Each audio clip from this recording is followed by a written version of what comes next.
Yang pertama Allah ciptakan, waktu menciptakan tubuh kita, yang pertama Allah ciptakan adalah kolbu.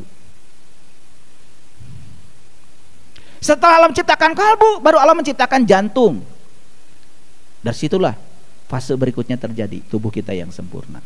Jadi rumah tua adalah rumah pertama yang Allah ciptakan dalam diri kita, yaitu kolbu. Jadi baitil atik yang sebenarnya adalah kolbu. Berarti menyembelih hewan itu baru sah kalau dilakukan di baitil atik, di rumah tua. Di mana kalau begitu? Di sini. Clear dulu. Bayangkan kalau ayat ini diterapkan secara syar'i, setiap yang mau memotong hewan harus pergi ke Ka'bah. Siapa yang mengizinkan? Siapa? Belum lagi ngurus visanya. Visa jelema aja hese ngurusna. Kamu visa domba, visa sapi. Saha nu rek ngagendongna? Ada nggak pesawat yang mau narik sapi?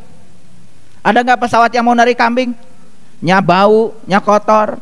Saha nu rek ngalahuna? Kalau begitu, ada pertanyaan di sini. Binatang yang disembelih itu binatang yang mana? Nanti kita tanya Quran. Apakah itu? Dan menyembelihnya harus di Baitul Atiq, di rumah tua, di sini. Apakah betul Nabi Ismail itu disembelih oleh Nabi Ibrahim pakai golok? Kalau iya, masa iya Allah yang maha cinta, maha pengasih, maha penyayang mengajarkan sesuatu yang keras semacam itu? Apakah itu sekedar simbolik atau perumpamaan yang salah kita pahami? Makanya di kajian sebelumnya, sebelum saya masuk ke sini, saya sudah buat judul khusus, perumpamaan tidak terkait fakta, tapi terkait kebenaran. Jangan-jangan itu adalah prosesi di mana Nabi Ismail dikenalkan pada Tuhan oleh ayahnya yang bernama Ibrahim. Nah, prosesi itu dalam bahasa Quran disebut menyembelih. Itu yang disebut menyembelih atas nama Allah. Nanti kita baca ayatnya.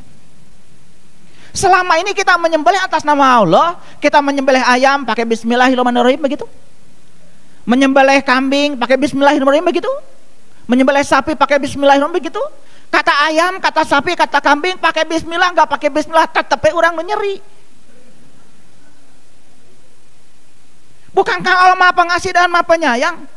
Apa ya Allah mengizinkan Dia yang Maha Pengasih dan Maha Penyayang menyakiti makhluk ciptaannya? Pikirkan. Jadi yang namanya menyembelih atas nama Allah itu, apakah menyembelih hewan yang seperti kita lakukan sehari-hari? Bukan. Menyembelih atas nama Allah adalah menyembelih untuk Allah. Menyembelih untuk kesenangan Allah. Saya tanya kalian, kalau disembelih mati apa tidak? Mati apa tidak? Kalau disembelih pasti mati. Orang mati mendengar tidak? Melihat tidak? Bernapas tidak? Bicara tidak? Orang mati itu tidak mendengar, tidak melihat, tidak bernapas, tidak bicara. Makanya ketika disembelih jadinya tidak mendengar, tidak melihat, tidak bernapas, tidak bicara. Persis seperti saat kita di rahim ibu. Tidak mendengar, tidak melihat, tidak bernapas, tidak bicara. Saat itu semua yang ada di kepala kita ini ditutup sama ketuban. Saat ditutup sama ketuban, saat itu kita ditanya oleh Allah, alastu birabbikum, apakah aku ini Tuhanmu? Saat itu kita bisa menjawab, qalu bala syahidna, ya aku menyaksikan. Ditutup semua malah menyaksikan. Saat itulah kita sedang disembelih tetapi menyaksikan. Berarti tujuan utama kurban sebetulnya adalah menyaksikan. Jadi kenapa kurban dan haji itu kok berdekatan? Haji berkunjung ke Baitullah untuk menyaksikan. Kurban juga sebetulnya tidak melihat, tidak mendengar, tidak bernapas, tidak bicara. Mati sak jeroning urip untuk menyaksikan.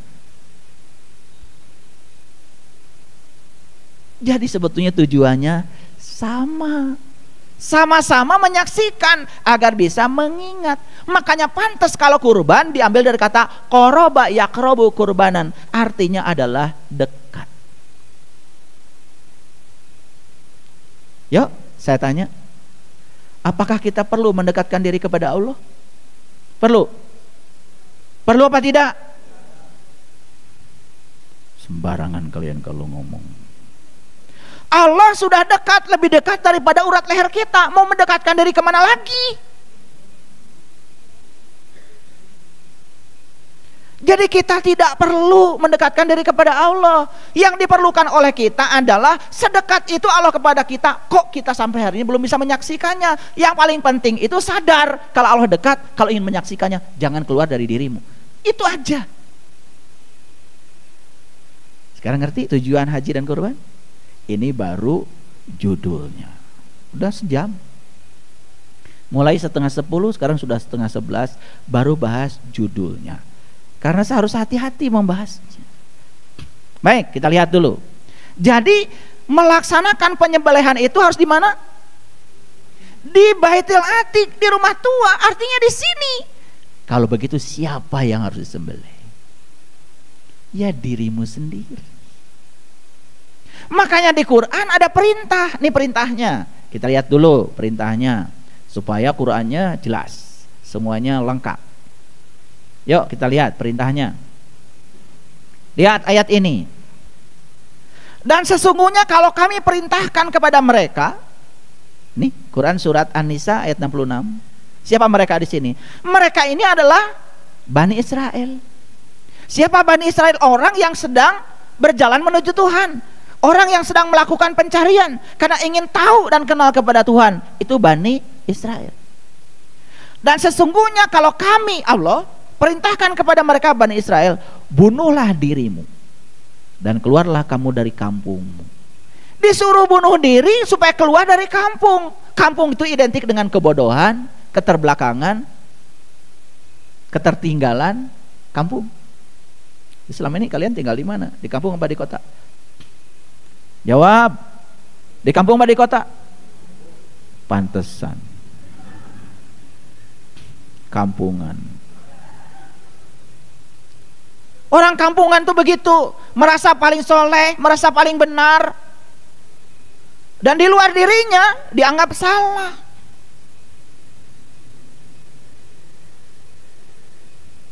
Orang beda sedikit dengan kita, sesat. Orang lebih maju pemikiran dengan kita, sesat. Dasar orang kampung.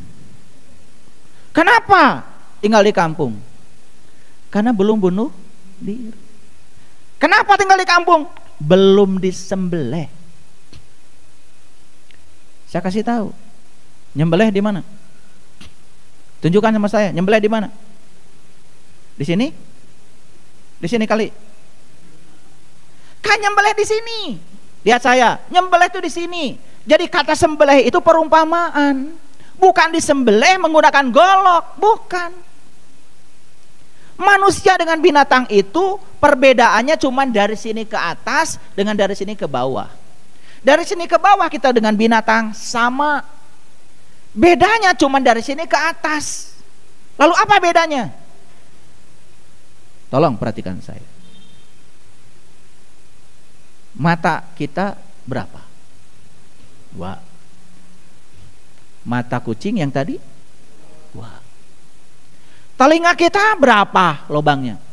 2. Telinga kucing yang tadi 2. Hidung kita berapa lubangnya? 2. Hidung kucing yang tadi 2. Mulut kita berapa? 1. Mulut kucing? Kalau kita hitung lubang yang ada di kepala kita dengan lubang yang ada di kepala kucing, sama? Berapa? 7. Lubang yang ada di kepala sapi? 7. Lubang yang ada di kepala tikus? 7. Lubang yang ada di kepala kambing? 7. Lubang yang ada di kepala monyet? 7. Terus apa bedanya? Katanya beda. Tadi dari sini ke bawah kita sudah sama dengan binatang, cuman alat untuk reproduksi dan makan. Katanya manusia dengan binatang bedanya dari sini ke atas. Kita coba tadi, kucing 7, kambing 7, sapi 7, monyet 7. Terus apa bedanya? Apa bedanya? Bedanya manusia bisa menggunakan yang 7 sebagai siratal mustaqim, jalan menuju Tuhan.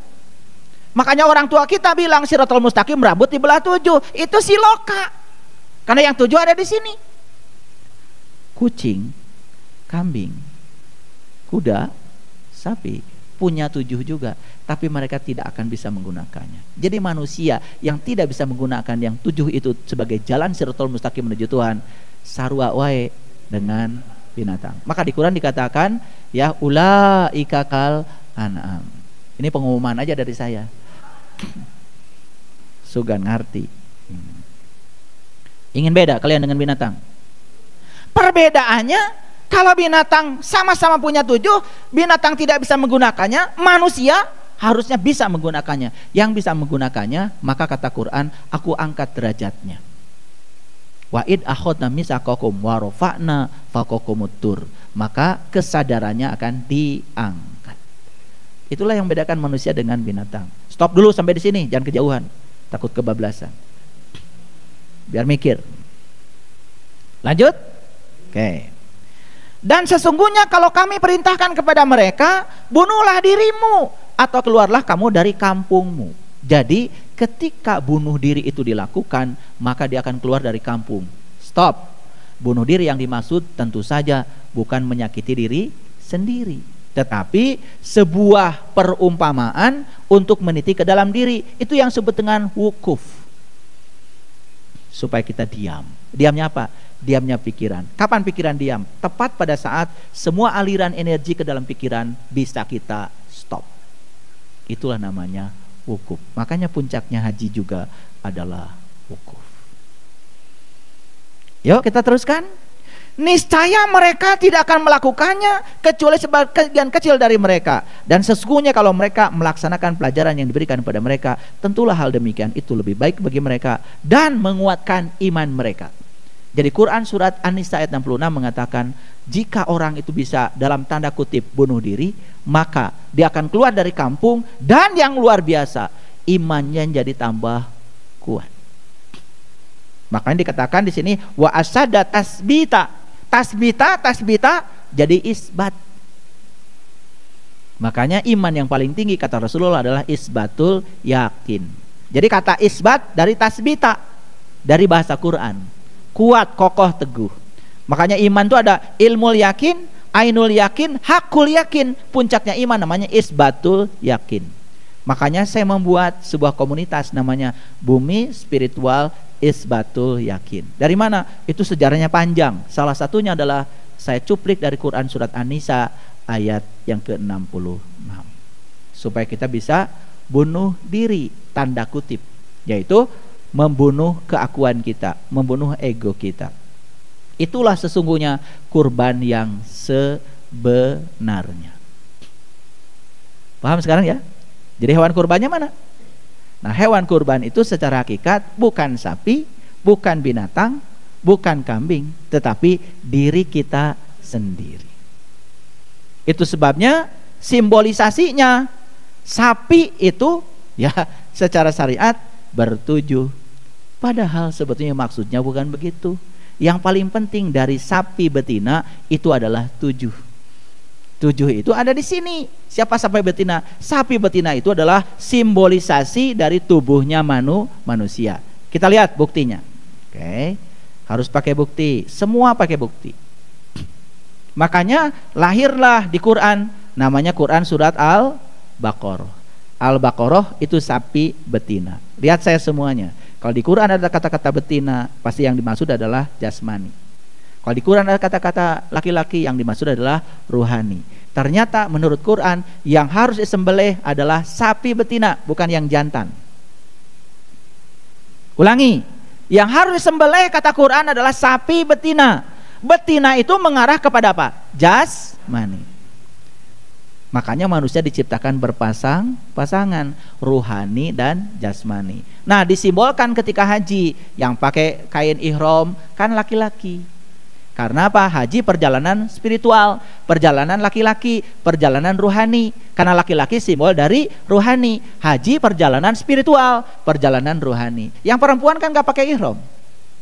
Ketika sampai di sa'i, begitu ada lampu warna hijau, laki-laki lari, yang perempuan jalan walaupun guru senam.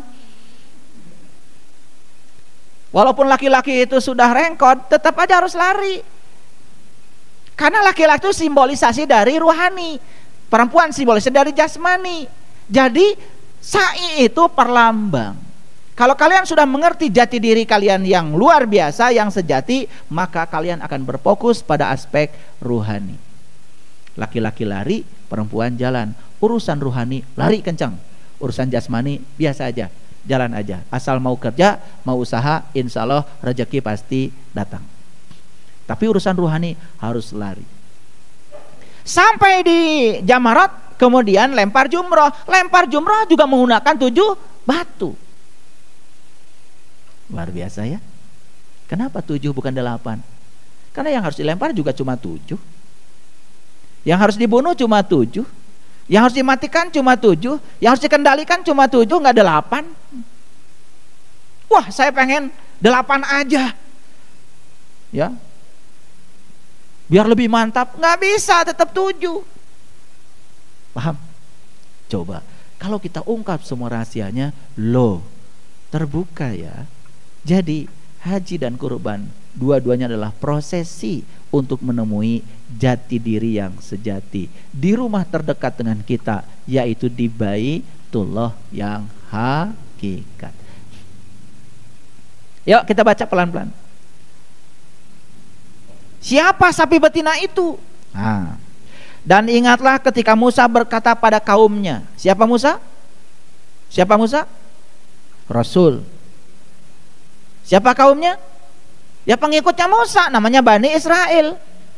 Jadi Musa dengan Bani Israel itu seperti guru dengan murid. Seperti itu kiasannya.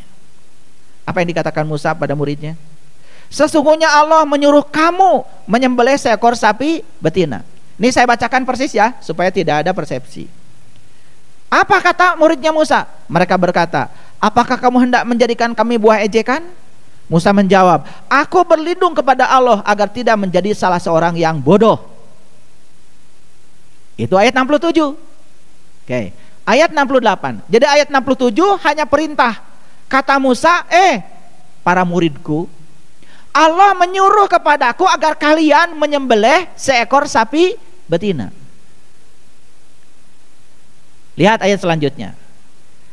Umatnya Musa berkata, mohonkanlah kepada Tuhanmu untuk kami, agar dia menerangkan kepada kami, sapi betina apakah itu? Tuh, hebat ya. Umatnya Nabi Musa itu kalau disuruh, diperintahkan oleh Musa, nanya dulu. Makanya di Quran ada dialog antara Musa dengan umatnya yang sangat bagus. Saat umatnya Musa disuruh beriman pada Allahnya Musa, apa yang dikatakan oleh umatnya Musa? Hai Musa, aku tidak akan beriman kepada Allahmu sebelum aku melihat Allahmu dengan jelas. Itu diabadikan dalam Quran surat Al-Baqarah ayat 55. Baik, kita lanjutkan ayat ini. Musa menjawab, sesungguhnya Allah berfirman, sapi betina itu tidak tua, tidak muda, pertengahan antara itu. Kerjakanlah apa yang diperintahkan kepadamu. Jadi kalau mau menyembelih hewan kurban yang hakikat, yaitu diri kita sendiri, agar kita bisa wukuf di padang pengenalan kita, jangan terlalu muda. Karena kalau muda belum bisa menyimpan rahasia. Jangan terlalu tua. Nih, pada ketemu saya udah tua-tua. Udah budek. Suruh duduk sebentar, kesemutan. Disuruh berdiri sedikit aja kunang-kunang. Tangan sudah koper, kaki sudah tidak siap lagi untuk jalan. Ini perintah Quran, tidak boleh muda, tidak boleh tua. Makanya belajar spiritual yang paling bagus harusnya saat kalian sedang seger-segernya. Makanya saya belajar spiritual dari usia saya muda. Waktu usia saya belasan tahun. Saya bersyukur karena usia belasan tahun saya sudah bertemu dengan guru-guru mursyid yang bisa mengantarkan saya untuk tahu sapi betina yang sesungguhnya. Umur belasan itu. Dan sekarang saya bisa menikmati proses yang panjang. Di usia saya sekarang 56 tahun. Karena dari sejak muda. Makanya belajar spiritual itu ya harus di usia itu, di usia emas. Maaf ya, kebanyakan manusia belajar spiritual setelah pensiun. Apa artinya? Itu artinya untuk Allah tinggal sesana. Iya. Makanya murid-murid saya yang datang kepada saya kan udah tua-tua, duit sudah nggak punya. Iya. Badan sudah lemah, telinga sudah budek, gigi sudah ompong. Iya, mata kunang-kunang, diajak mikir keras sedikit juga bingung. Kenapa? Bayangkan, harusnya buat Allah itu di usia emas. Mas, saya sampaikan selamat buat kalian yang untuk Allahnya di usia emas, di usia pertengahan. Jadi belasan sampai tubuh sedang segar-segarnya. Kan pensiun ya, kalau pegawai negeri 58, itu kan usia pertengahan itu. Ini 78 baru ketemu saya. Kalian ingin dapat apa dari Allah kalau usia yang kalian berikan buat Allah adalah sisa? Makanya banyak yang ngomong sama saya, ayah guru, sayang sekali. Apa sayang? Ayah guru lagi ngebangun, perlu duit banyak. Saya ketemu ayah guru setelah saya bangkrut. Jawaban saya lebih asik lagi. Usah dipikirin. Ya, masih untung, udah bangkrut juga kamu masih ketemu saya. Gitu. Tapi memang begitu ya. Di kelas spiritual itu rata-rata orang yang sedang bangkrut. Iya. Banyak masalah, kan gitu ya. Memang begitu. Jarang yang sedang di usia emas, sedang jaya-jayanya ketemu guru spiritual, jarang. Makanya guru spiritual itu persis dokter. Baru diingat muridnya pada saat bermasalah. Iya, ada masalah duitnya lagi banyak, jarang ingat sama saya. Udah ingat duitnya habis baru ingat. Emang nasib saya begitu ya. Jadi yang disembelih itu apa? Ini hakikat ya. Yang disembelih itu adalah diri pribadi kita, supaya kita bisa mengalami wukuf yang sesungguhnya. Makanya kalau mau belajar spiritual tidak boleh terlalu muda, tapi juga jangan terlalu tua. Satu syaratnya, lihat. Yang kedua syaratnya, lihat. Mereka berkata, mohonkanlah kepada Tuhanmu untuk kami, agar dia menerangkan kepada kami apa warnanya. Jelas warnanya. Sesungguhnya Allah berfirman, sapi betina itu adalah sapi betina yang kuning, kuning tua warnanya, lagi menyenangkan orang memandangnya. Jadi kalau saya lihat Mas Tri kayak gini, gagah, ganteng-gantengnya, kan menyenangkan. Ketemu saya dituntun,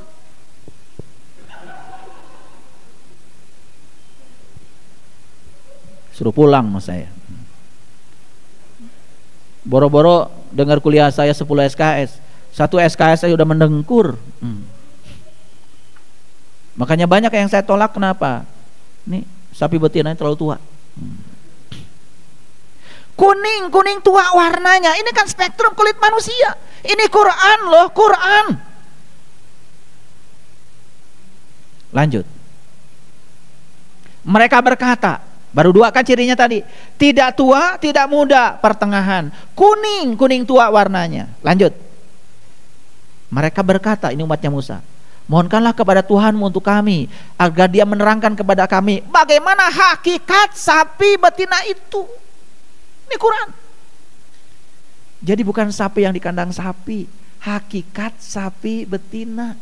Ya Allah, kenapa ayat yang sedemikian luar biasa ini kok kita selama ini gak peduli? Kenapa kita tidak mau mengungkapkan rahasia ini? Sementara kita selama ini selalu mengatakan pedoman saya Quran, pedoman saya Quran. One day one juz. Kebanyakan bacanya. Nggak usah satu juz, satu ayat aja sampai kau mengerti. Pertanyakan ini, analisa. Cari guru yang waras. Yang waras.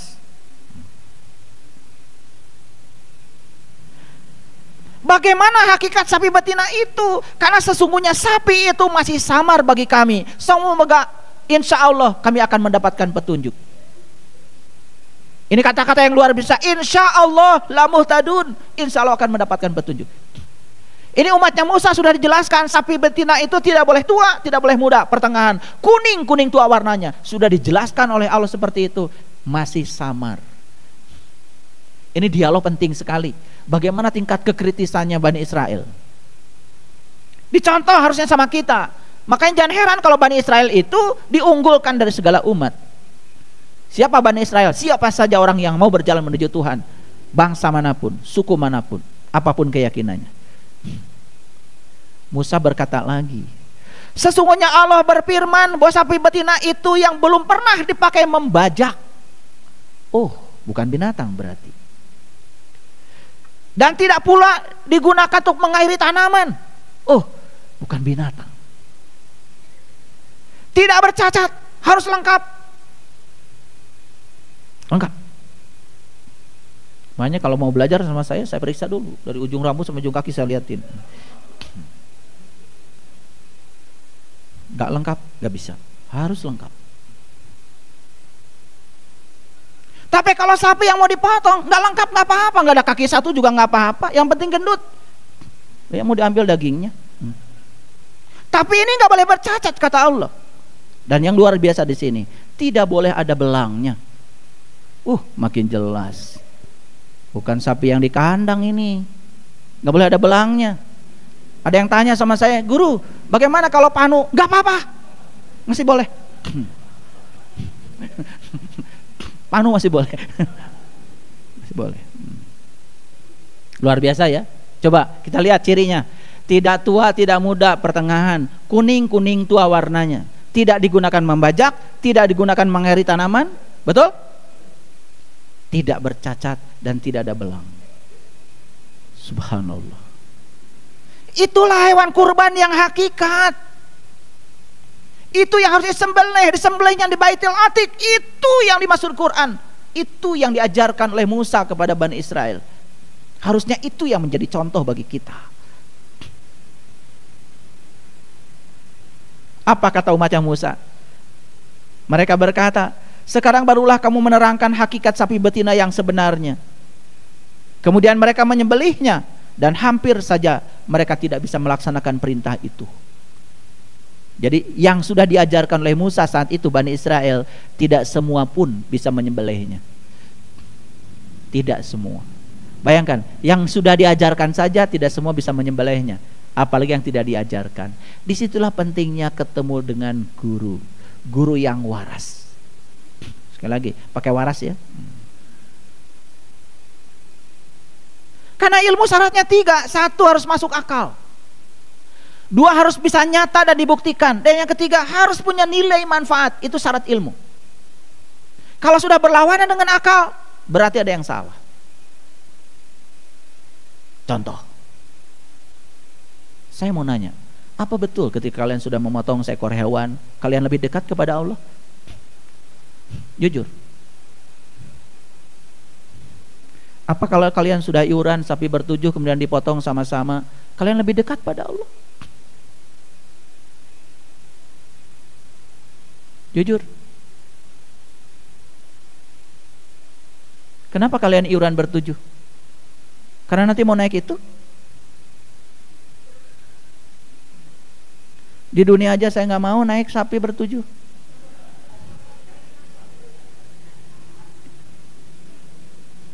Di akhirat katanya di surga naik bertujuh, naik sapi. Ya Allah. Kurus lagi. Yang naik gendut-gendut, karunya tuh sapi. Kenapa bertujuh tidak berdelapan iurannya? Kenapa tidak bertiga, tidak berempat, bertujuh? Itu kan simbolik. Karena bagian pokok dari manusia adalah yang 7. Kalian bisa pintar, bisa sekolah, 7 ini. Kalian bisa bodoh, tidak menggunakan yang 7 ini. Kan semua muaranya di sini. Makanya Allah berdiam di sini sebagai penglihatan, berdiam di sini sebagai pendengaran, berdiam di sini sebagai kehidupan, berdiam di sini sebagai mutakaliman.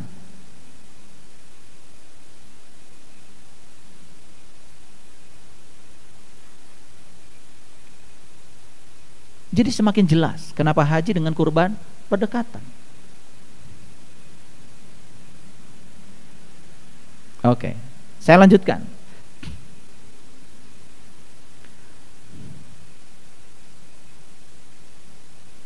Makanya di Quran, ya, di Quran perhatikan. Di Quran surat Al-Hajj, saya masuk lagi pada Quran, ya. Saya ingin tunjukkan satu ayat yang sangat keren bagi saya. Surat Al-Hajj. Mari kita lihat. Lihat ayat ini semuanya. Surat Al-Hajj ayat 27. Ayatnya 2 dan 7 keren. Sama dengan Isra Mi'rajnya Nabi 27. Keren ya. Dan saya selidiki ya secara matematika, ternyata susunan Quran itu memiliki makna yang luar biasa. Nomor ayat, nomor surat luar biasa. Surat Al-Isra nomornya 17 coba. Ini ayat ini ya, Quran surat Al-Hajj itu ayat 27, cerita apa? Coba kita lihat. Dan serulah kepada manusia untuk mengerjakan haji. Wa azin finnas bil hajj. Yang diseru lagi-lagi manusia. Jadi haji itu bisa dilakukan oleh semua manusia tanpa batasan apapun, nggak ada syarat apapun. Maha adil Allah. Di sini tidak ada syarat keyakinan, tidak ada syarat uang, nggak ada. Dan serulah manusia untuk berhaji. Wa azin fin nasi bil hajj rijalan wa ala kulli dhamirin yatina min kulli fajin amik. Niscaya mereka akan datang kepada kamu dengan berjalan kaki dan mengendarai unta yang kurus. Jadi unta yang kurus itu simbol untuk jasmani manusia. Unta warnanya apa? Coklat kan? Kuning keemasan kan? Tapi di Quran dikatakan unta yang kurus. Jadi haji itu menurut Quran bukan naik pesawat, berjalan. Berjalan kepada siapa? Berjalan kepada yang menyeru. Siapa yang boleh menyeru? Yang sudah tahu. Ini ada yang sudah tahu nih. Dia menyeru kepada yang belum tahu. Yang belum tahu cukup berjalan menemui yang sudah tahu. Gitu aja kok ayatnya. Berjalan menggunakan unta yang kurus. Jadi berjalannya kepada siapa? Ini harus jelas. Kan ini di sini dikatakan, dan berserulah kepada manusia untuk mengerjakan haji. Siapa yang boleh menyeru? Yang udah tahu. Niscaya mereka akan datang kepadamu, kepada yang menyeru, dengan cara berjalan dan mengendari unta yang kurus.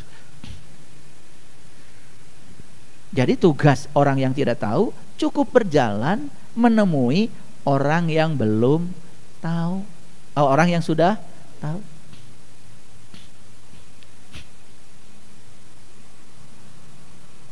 Paham? Keren gak ayat ini? Kalian naik waktu haji naik apa? Naik Garuda. Tugasnya jalan kaki. Tapi yang harus kamu temui siapa? Yang menyeru.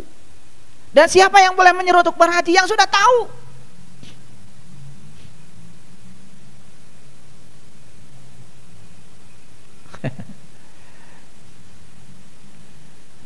Luar biasa ya. Oke. Baik, saya akan tunjukkan ya Quran surat Al-An'am. Nih, yang sudah dibuka mata kalbunya udah boleh tuh dengar surat Al-An'am dari saya. Sudah ada satu set ya, satu surat Al-An'am. Kita lihat ayat 118. Maka makanlah binatang-binatang yang disebut nama Allah ketika menyembelihnya, jika kamu beriman kepada tanda-tandanya. Ya, apa yang kalian lakukan selama ini? Memotong hewan dengan membaca basmalah. Sakit nggak hewan? Saya mau nanya, hewan yang disembelih pengen hidup nggak? Sakit nggak? Hewan yang disembelih makhluk hidup bukan? Sama nggak dengan kalian? Nggak ada ras-rasan.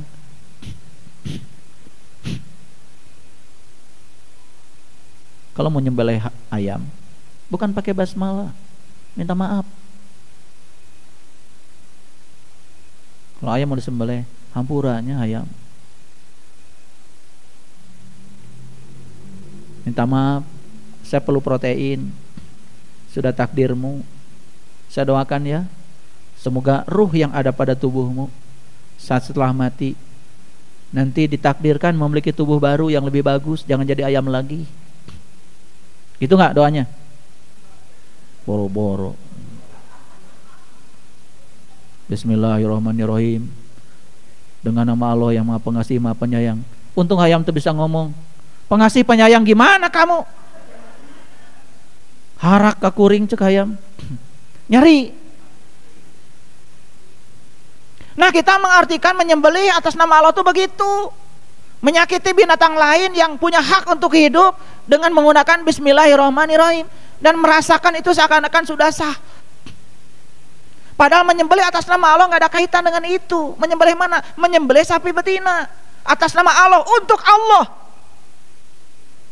Dan kalau kita menyembelih ini di Baitul Atiq, maka kita akan jumpa dengan Allah. Itulah menyembelih untuk Allah, menyembelih atas nama Allah. Paham sekarang? Paham menyembelih atas nama Allah? Subhanallah. Allahu Akbar, Allahu Akbar, Allahu Akbar. La ilaha illallah, Allahu Akbar. Ngamuk tak sapi? Betul? Begitu mau diringkus, kabur. Kenapa kabur sapi? Kenapa kabur? Ya pengen hidup. Kamu juga, kamu disembelih kabur. Paham maksud saya?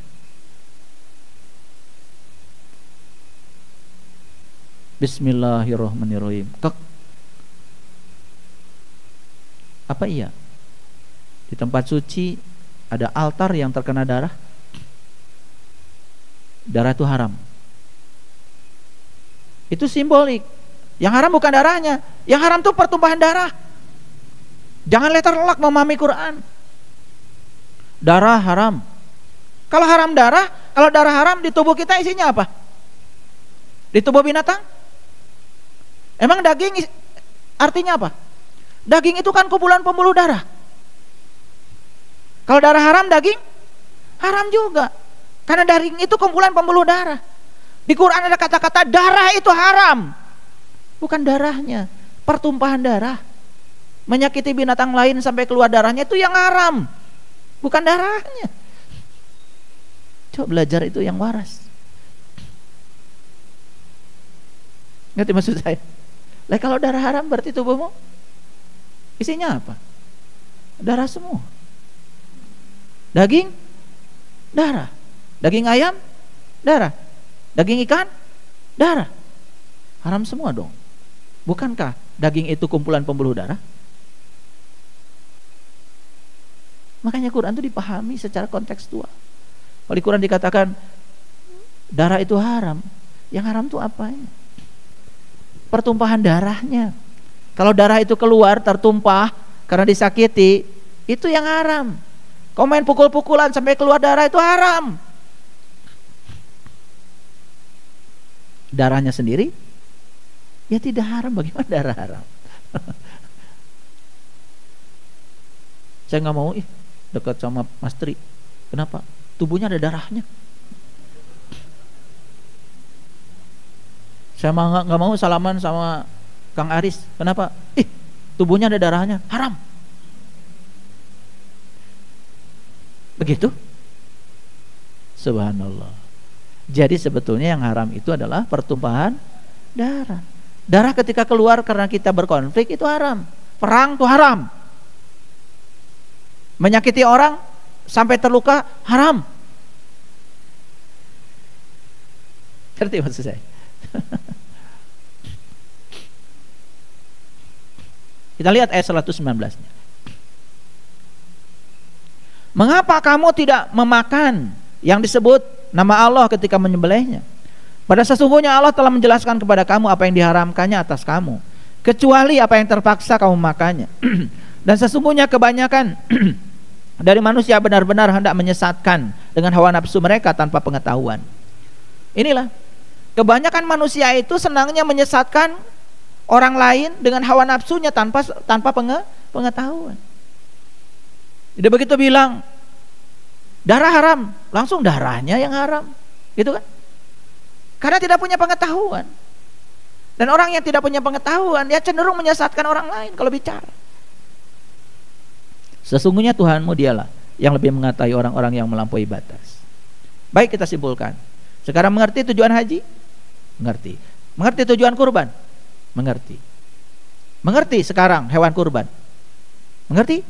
Oke. Mengerti bagaimana cara menyembelihnya di mana? Di Baitil Atiq. Jangan keluar dari dirimu.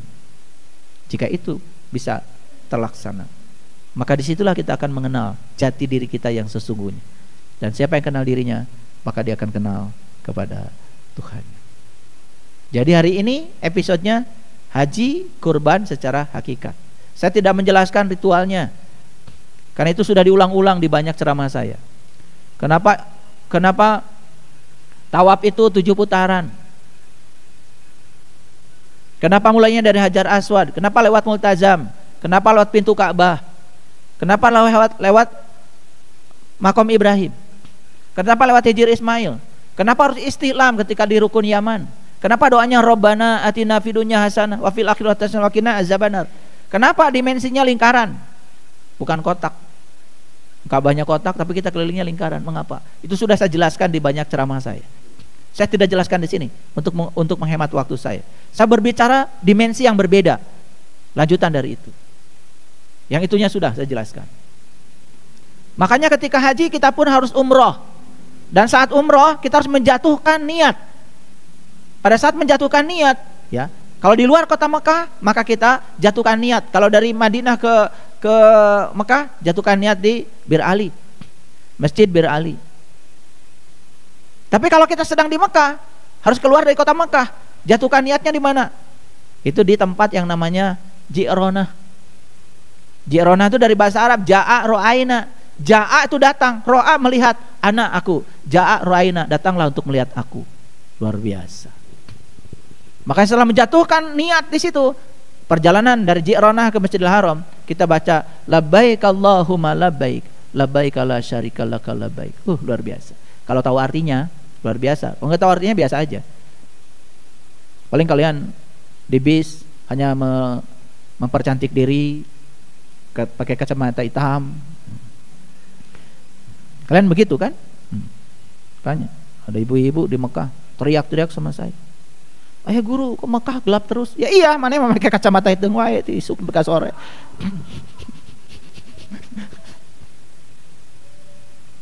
Sedang jadi wisatawan. Ya. Oke. Satu ayat yang terakhir dari saya akan tunjukkan Quran surat tentang haji yang langsung, yaitu Quran surat Ali Imran ayat yang ke-96. Ini supaya ada review sedikit, ya. Oke. Baik, kita lihat.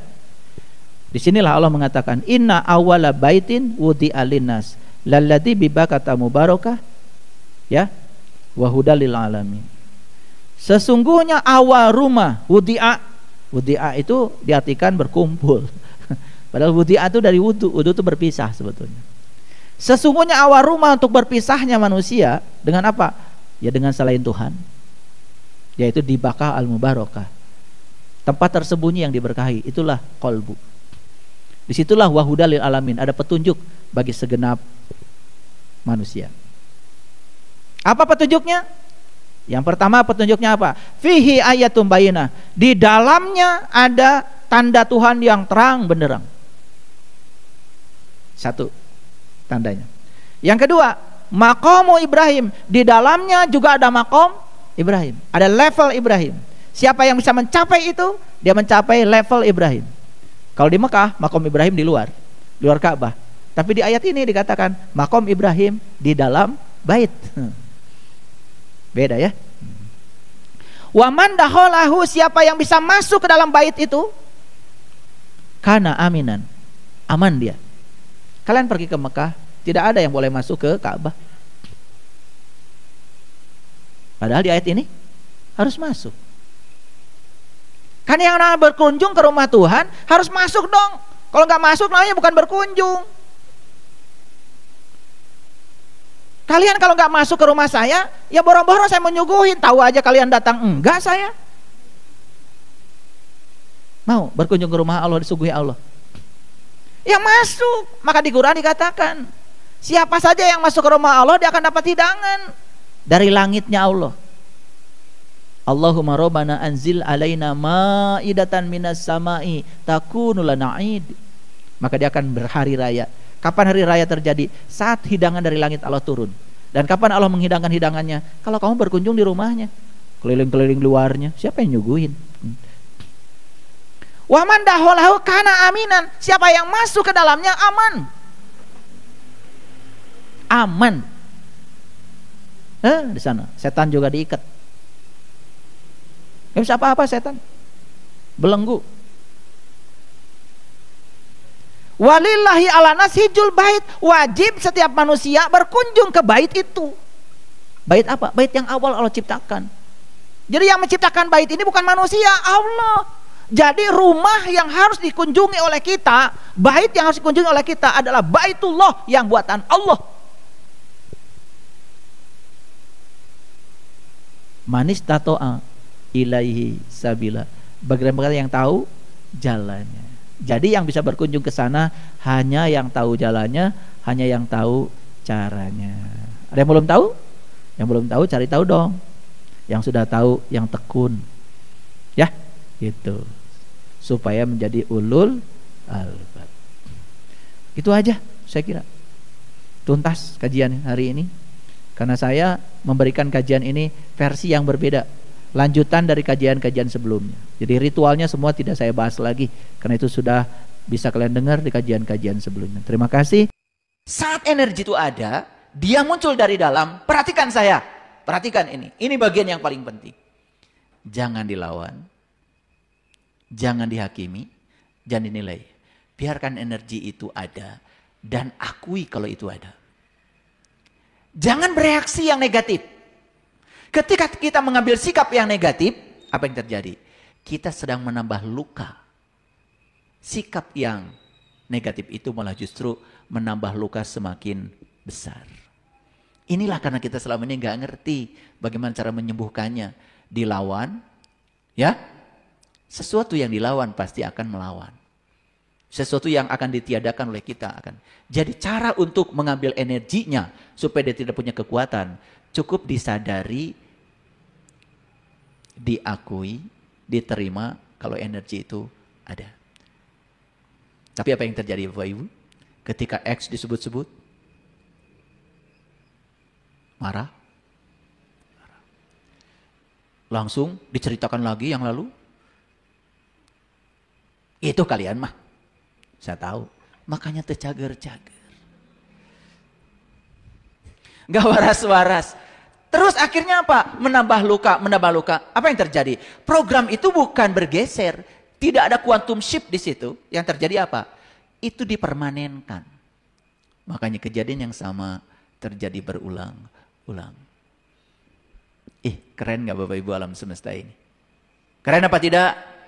Keren kalau dipahami. Makanya mekanisme ini kan jarang dijelaskan. Betul nggak? Seolah-olah ini ranah psikologi.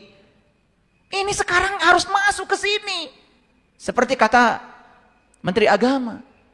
Tempat-tempat ibadah ini harus jadi laboratorium spiritual.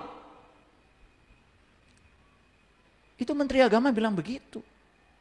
Jadi jadikan rumah-rumah ibadah sebagai laboratorium. Kalau laboratorium itu tempat eksperimen. Tempat mengambil data. Artinya apa? Tempat-tempat ibadah itu bukan melulu hanya melakukan ritual yang kita sendiri tidak pernah tahu. Tetap ini harus jadi laboratorium. Nah makanya saya jadikan nih rumah ibadah jadi laboratorium. Kita coba melakukan proses eksperimen. Ini sedang eksperimen nih, eksperimen. Ini sedang eksperimen. Masuk ke dalam diri lebih dalam. Nah, di ayat ini dikatakan, ya, bagi manusia ada akibat-akibat yang selalu mengikutinya bergiliran di muka dan di belakangnya. Mereka menjaganya atas perintah Allah. Nah, ini yang dikatakan di ayat ini apa? Yahfadunahu. Hafid itu maha penjaga. Yahfadunahu min amrillah. Loh, gimana cara Allah menjaga? Allah sang kehadiran, Allah sang keberadaan. Hanya merespon semua sebab-sebab yang diciptakan oleh kita sendiri. Bapak Ibu, ketika Bapak Ibu menceritakan keburukan pasangan, tambah sembuh, tambah buruk. Yang benar. Tambah sembuh, tambah buruk. Kenapa? Udah tahu sekarang hukumnya? Ketika kita menceritakan keburukannya, maka apa? Ya, kita berarti masih menolaknya. Berarti kita belum bisa menerimanya. Apa yang terjadi? Dia akan terus dihadirkan keburukan itu terus menerus sampai suatu saat kita sembuh. Saat dimana kita bisa menerimanya. Ayo mau lari kemana? Mau ganti pasangan? Ganti pasangan memang menyelesaikan masalah? Tidak. Karena apa? Karena sebab itu ada di sini. Akan dikembalikan lagi. Kan akan dikembalikan semua akibat-akibat yang bergiliran.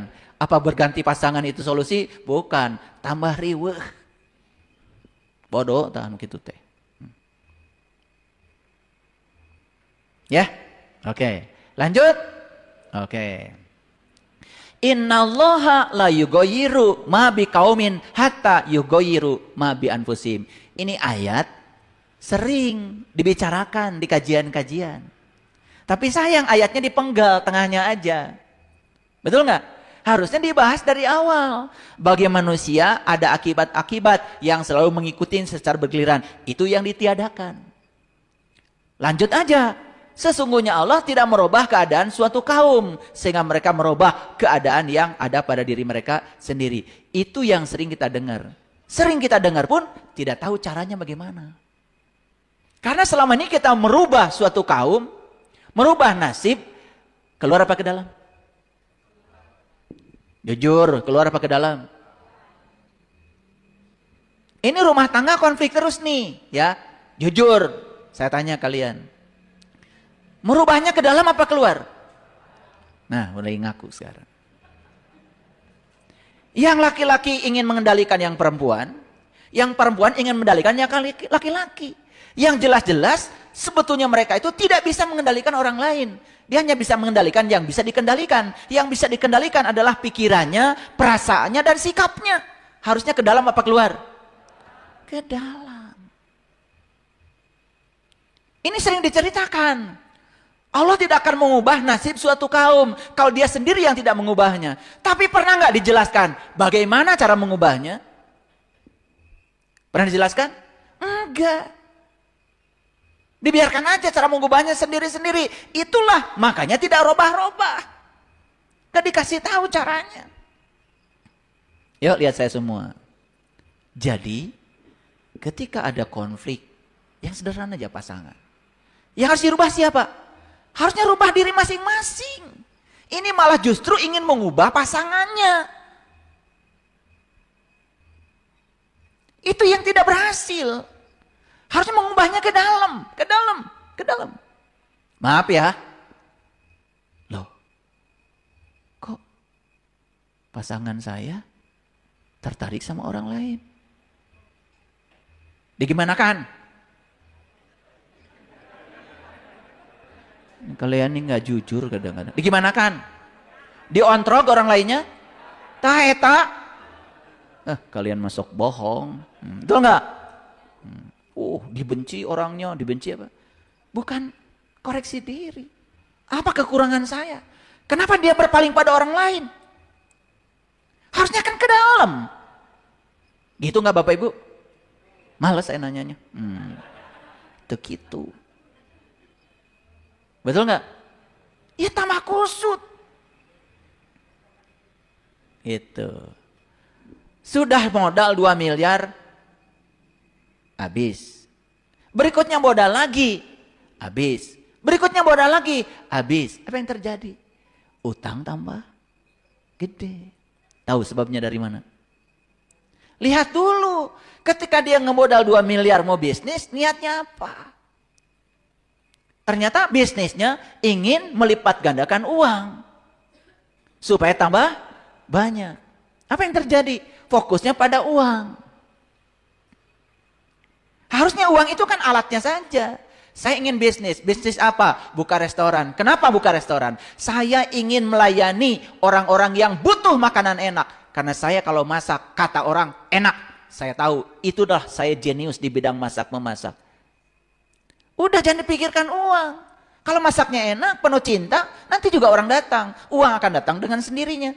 Biarkan uang mencari kita, bukan kita mencari uang. Sudah bangkrut sekali, tambah lagi, bangkrut lagi. Gak ada yang diubah kesadarannya. Tidak mengalami quantum shift. Tidak ada pergeseran kesadaran.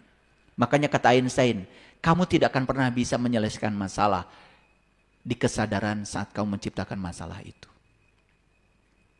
Sudah jelas yang menciptakan masalah itu kesadaran kita. Nah kita mencoba ingin menyelesaikan masalah di kesadaran yang sama atau mualtiasa. Paham sampai sini? Ini terlalu ilmiah kayaknya ya kuliah saya. Tapi ngerti ya? Ini harus dibahas ayat ini. Ya. Gimana cara merubah nasib? Lihat, ya, miskin itu menurut riset semua ahli neuroscience berasal dari perasaan miskin. Bukan karena tidak bekerja, bukan tidak kerja keras, bukan tidak banyak waktu untuk kerjanya, bukan tidak banyak modalnya, bukan. Miskin itu berasal dari perasaan miskin. Nah sekarang, kalau miskin berasal dari perasaan miskin, berarti kita harus mengubah dulu dong perasaan kita. Betul nggak? Ketika perasaan kita tidak dirubah, dan itu masuk di alam bawah sadar, walaupun di pikiran sadar, saya ingin kaya, saya ingin sukses, ingin kan? Setiap ingin itu pasti digerakkan oleh rasa kekurangan. Betul? Wah banyak nih kalau dibahas ya. Lanjut dulu ya. Kata Allah, dan apabila Allah menghendaki keburukan terhadap suatu kaum, maka tak ada yang dapat menolaknya. Dan sekali-kali tak ada pelindung bagi mereka selain Dia. Lihat saya semua, kita sering dangkal memahami ayat ini. Ini kata-katanya jangan dipahami dangkal, perhatikan saya. Dan apabila Allah menghendaki keburukan terhadap suatu kaum, maka tak ada yang dapat menolaknya. Kalau dangkal memahaminya, seolah-olah keburukan pada suatu kaum itu karena kehendak Allah. Betul? Ingat di ayat lain, Allah itu bergantung sangkaan kita. Allah itu hanya menghendaki mereka yang punya kehendak. Jadi sebetulnya keburukan itu dari diri sendiri atau dari Allah? Dari diri sendiri. Allah hanya merespon. Karena kamu maunya begitu, ya sudah. Hebat Allah itu. Tidak pernah membatasi keinginan kita. Loh, kenapa Allah merespon? Kalau kita pengen buruk, kemudian merespon, jadi buruk. Kenapa Allah harus meresponnya? Kembali pada ayat tadi. Lahu mu'aqibatun mim baini yadaihi wa min khalfihi yahfadunahu min amrillah. Allah hanya mengatakan, biar kamu belajar. Kalau kamu mengambil pilihan begini, oh ternyata akibatnya begini ya. Kalau kamu mengambil pilihan begitu, oh akibatnya begitu ya. Gitu maksud Allah. Karena apa? Siapa sebetulnya yang disebut dengan manusia? Manusia itu sesungguhnya adalah kesadaran yang sedang mengalami dirinya sendiri. Makanya hidup itu nggak penting gagal, nggak penting sukses. Tapi yang paling penting, kesadaran, menyadari kesadarannya sendiri. Sebetulnya itu tujuan kita hidup di sini. Oke, sampai sini ngerti? Oke, kalau sudah mengerti, saya lanjutkan ya. Oke, pelan-pelan ya. Nah. Di ayat lain, di surat Al-Anfal nih, boleh dicatat. Al-Anfal itu surat ke-8, ayat 53. Zalika bi annallaha lam yaku mughayyiran ya, nikmatan an'amaha ala qaumin hatta yughayyiru ma bi anfusihim wa annallaha sami'un alim. Yang demikian itu adalah karena sesungguhnya Allah sekali-kali tidak akan merubah suatu nikmat yang telah dianugerahkannya kepada suatu kaum hingga kaum itu merubah apa-apa yang ada pada diri mereka sendiri. Dan sesungguhnya Allah Maha mendengar lagi Maha mengetahui. Nah, kalau tadi Allah cerita nasib. Kalau ini Allah cerita nikmat. Kita sudah diberi nikmat nih oleh Allah. Nah, nikmatnya sudah diterima oleh kita. Itu nikmat itu tidak akan berubah kata Allah. Kalau kamu sendiri tidak mau mengubahnya. Sekalipun itu nikmat. Jadi artinya ayat ini memberikan kebebasan. Bapak Ibu. Berdasarkan ayat ini. Berarti kebahagiaan itu terbatas atau tanpa batas? Keberlimpahan itu berbatas atau tanpa batas? Harusnya tanpa batas. Loh, kenapa sekarang berbatas? Siapa yang membatasi? Lagi-lagi, muncul lagi. Ternyata yang membatasi semua adalah diri kita sendiri. Jadi sekarang, sekarang kita bebaskan, pahami ayat ini. Ternyata selama ini yang membatasi semua saya, realitas saya adalah diri saya sendiri. Ingat ya, kalau dengar kajian saya, jangan cuma asik mendengarkan. Tapi harus langsung praktek. Langsung praktek. Gak praktek percuma. Ya, karena saya menyampaikan ini, karena saya sudah mempraktekannya. Yuk Bapak Ibu. Lihat ini. Jadi sebetulnya di alam semesta ini ada satu kekuatan. Tidak terlihat tetapi nyata kekuatannya. Tidak nampak tapi nyata kekuatannya. Kekuatan itu bernama kesadaran. Ada yang memberi nama kekuatan itu bernama cinta. Itu namanya aja. Yang jelas kesadaran ini adalah sebuah kekuatan yang positif. Dan kesadaran ini yang mencipta segalanya. Untuk apa? Karena kesadaran ingin mengalami dirinya sendiri. Jadi kalau begitu, realitas dulu atau kesadaran dulu? Kesadaran dulu. Jadi Bapak Ibu sekarang tahu kalau semua realitas ini sebenarnya produk dari kesadaran. Makanya sekarang jadi mengerti ya, di agama Hindu, di agama Buddha, sahabat-sahabat di keyakinan itu jarang bicara tentang Tuhan. Mereka lebih banyak berbicara kesadaran tertinggi. Saya pernah belajar tradisi mereka. Saya selidiki kenapa ya. Kalau di Islam dikit-dikit kan Allah, dikit-dikit kan Tuhan, sakit dari Allah, miskin dari Allah. Saya sering bicara dengan mereka, kenapa ya? Di agama mereka itu jarang bicara Tuhan. Tapi mereka bicara kesadaran tertinggi. Sebetulnya yang dimaksud ya, dia juga. Oh, kesadaran tertinggi. Karena mereka sadar semua realitas ini sebetulnya hanyalah cerminan dari kesadaran yang tertinggi. Bapak Ibu, kalau begitu saya mau nanya. Pikiran dulu, kesadaran dulu. Jadi pikiran itu sebetulnya hanya salah satu segmen kecil dari kesadaran. Karena yang ada itu adalah kesadaran dulu. Bukan kesadaran, bukan pikiran yang menciptakan kesadaran. Ingat, kesadaran yang menciptakan pikiran. Jadi kenapa tercipta pikiran-pikiran yang buruk? Ya itu karena kesadarannya begitu. Kualitas kesadaran yang mencipta itu. Ulangi lagi. Jadi kalau kesadaran yang mencipta segalanya, sebetulnya kesadaran ini sedang ingin mengalami dirinya sendiri. Makanya cocok dengan ayat yang tadi. Bahwa ya setiap sebab ada akibatnya. Untuk apa? Untuk melatih. Makanya realitas ini sering disebut dalam fisika kuantum sebagai ilusi. Hati-hati. Walaupun ilusi, tapi realitas ini justru sekolah bagi kesadaran. Sekolah bagi kesadaran untuk meningkatkan kesadarannya. Paham sampai sini? Oke. Memori kesadaran itu tak pernah sirna, Bapak Ibu. Jadi di sini tuh ada sebuah memori, ya. Tidak pernah sirna. Dan memori ini akan selalu ada. Kita hidup, mati, hidup, mati, hidup, mati. Bumi ada, bumi tidak ada. Ini memori kesadaran ini akan selalu ada. Dan bersifat abadi. Lihat saya semuanya. Apa yang abadi di semesta ini? Ya ini. Ini. Ruang kosong ini akan ada selamanya. Yuk sekarang sadari, Bapak Ibu, sadari. Sekarang di fisika kuantum ada yang namanya quantum entanglement. Quantum entanglement itu begini. Kalau ada dua partikel yang pernah berinteraksi, walaupun dia berpisah sejauh apapun, jaraknya tak terbatas, dia akan tetap terhubung. Kepikiran nggak? Siapa yang menghubungkannya? Ini. Kan ada di sini, betul nggak? Ini ruang energi, ini ruang frekuensi. Sekarang saya mau nanya, apakah Bapak Ibu dengan saya terhubung? Siapa yang menghubungkan? Ini. Sadar? Sadar. Jadi kita mengambil energi dari ruang yang sama? Apakah nanti ketika kita melepaskan napas akan dilepaskan ke ruang yang sama? Kenapa takut? Jadi sebetulnya ketika hidup nih sekarang ini, sebenarnya kesadaran sedang ingin mengalami pengalaman hidup lewat tubuh ini.